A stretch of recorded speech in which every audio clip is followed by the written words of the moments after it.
Hello বন্ধুরা, কেমন আছো? তোমাদের সময় লাঞ্চ হয়ে গেছে? না হলে আমাদের বাড়িতে এসো। আজকে আমাদের ভেজ না, মাছ ভাজা আছে। আমি রান্না করেছি হচ্ছে ভাত,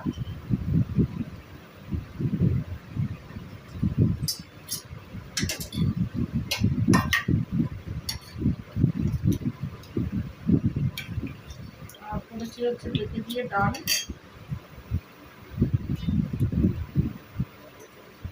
আর করেছি হচ্ছে মাছ ভাজা, বেগুন ভাজা, একটা লেবু,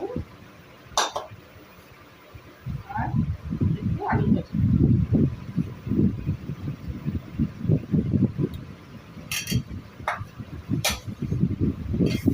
এই হচ্ছে আমাদের আজকে দুপুরের লাঞ্চ। কেমন লাগলো বলো।